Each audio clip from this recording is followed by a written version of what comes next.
Making content is tough. Preparing to record a video, to take a photo, is a time-consuming job. And as you grow and scale, the complexity of that process increases and you need more of that help in this darn place to make that content. That's where the producers come in. And in today's video, we're going to talk about what kind of job do they do, why they're important, and how to get hired as a producer for one of those major creators.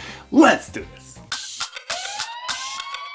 Producer's job is to make the content possible. Their job is to understand the idea that creator has in mind, understand what kind of needs it has, whether it's resources, time constraints, people who need to be involved, and then execute and put together everything to make sure on a given day when the creator is ready to produce, to record, to take photos, everything is set up and ready to go. Producer's job can be as simple as set up the lights, set up the microphone, set up the camera, or it can be, I want to give out an island as a prize. This island doesn't have a sand beach, so we need to create a sand beach and we need to bring in the camera, the crew, and all the participants and record the video on that island in the middle of the ocean. So the producer's job can be tough, but it's very interesting and promising because you're in the eye of the storm when it comes to the content creation, and you can both express your creativity by supporting the creator, or you could learn enough, whether it's creating photos, videos, recording a podcast, creating any kind of other content, so that in the future you could pursue that content creation career on your own. New film, let's go. Hiring a producer is your shortcut to increase the volume of the output, increase the quality of the output, or both. So you really need those individuals, and you have to assess the kind of work that you want to put on the producer as a creator before you start hiring. In my case, creating this kind of videos is relatively simple, and it's driven by the fact that I'm doing it by myself. I have a limited amount of time and I have a full-time job and a family and the kids and all the other responsibilities. As a creator, if you're an individual and you've been doing it for a while, you will know exactly the kind of steps you could potentially outsource and the areas where you would want to spend your time and attention.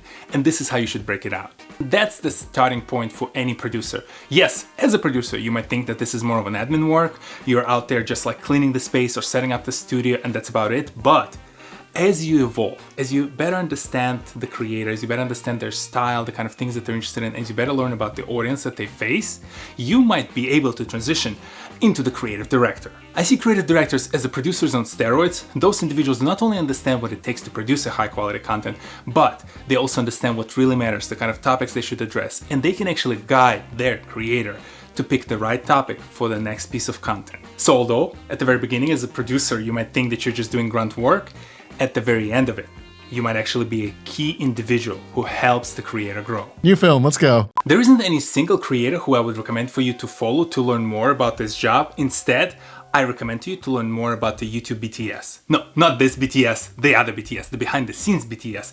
That's essentially the kind of content that demonstrates to you what it takes to produce a high quality YouTube content. There are plenty of options out there. I'll link some of my favorite down below. You will understand the scale, the complexity, you'll understand what it takes, and how many people you have to coordinate sometimes to get a single piece of content done, no matter how simple it may seem as you watch it on the page of your YouTube channel. I would also recommend to you to check out the high profile Hollywood level movies and TV shows and their behind the scenes. Disney Plus has an amazing series called Assembled that covers MCU movies and TV shows, and the gallery that covers Star Wars movies and TV shows. Both of those give you a sneak peek into the level of complexity that the production sets behind each one of those pieces of content are. And although they might not be applicable to you immediately, because on YouTube you're not going to be bringing out all this complex equipment and the technology, but it will give you the idea of what the best of the best looks like, what it takes to produce a $200 million piece of content, so that you can scale it down to a $10,000, $5,000, $1,000 piece of content that you will work on with your creator. New film, let's go. A more conventional starting point for your job hunt can be LinkedIn. I know, yet another video where I point you in the LinkedIn's direction.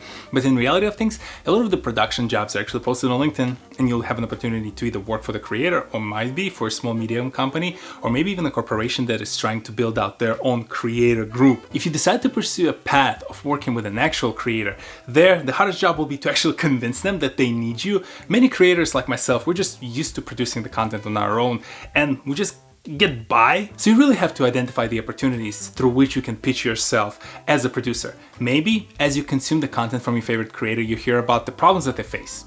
They have a hard time locating interesting places to record videos. They have a hard time organizing bigger shoots, or maybe it took them a while to create a single piece of content because they didn't know how to do it. Those are the areas that you can address in your message, in your pitch, in your video message to your favorite creator to help them understand that, hey, I can be there. I can be your free intern to start. Give me a single project, a single video. Let me try out and demonstrate to you the kind of value that I can provide so that later on you can join them full time. Identifying the inconveniences in the production cycle is the opportunity to demonstrate that you're a really good producer. New film, let's go. The best way to find the salary information for the kind of roles in the industry that is still developing is really just going back to LinkedIn and Glassdoor and looking at the comparable type of roles with a comparable type of complexity among other companies, whether it's a production companies, whether it's a corporations, and really benchmarking your salary against that complexity of the role, because you can talk to a creator, you can understand the kind of role that you're going to be doing, you can find the similar kind of role in other company and see how much they pay. The challenge is creators don't have a stable income in most cases, so it might be hard for them to meet the same requirements. With that, for yourself, you have to weigh in. Is the opportunity to work with a creator on your own, the salary that they pay, and the potential that that creator has combined together into something that you're willing to take a pay cut for? And if not, there is a consideration there for you as well. Maybe there's an opportunity to negotiate some sort of small percentage fee from the revenue of each video that you participate on. There are different ways by which you can take in equity in the personal brand of the creator who is building out their content and need that help.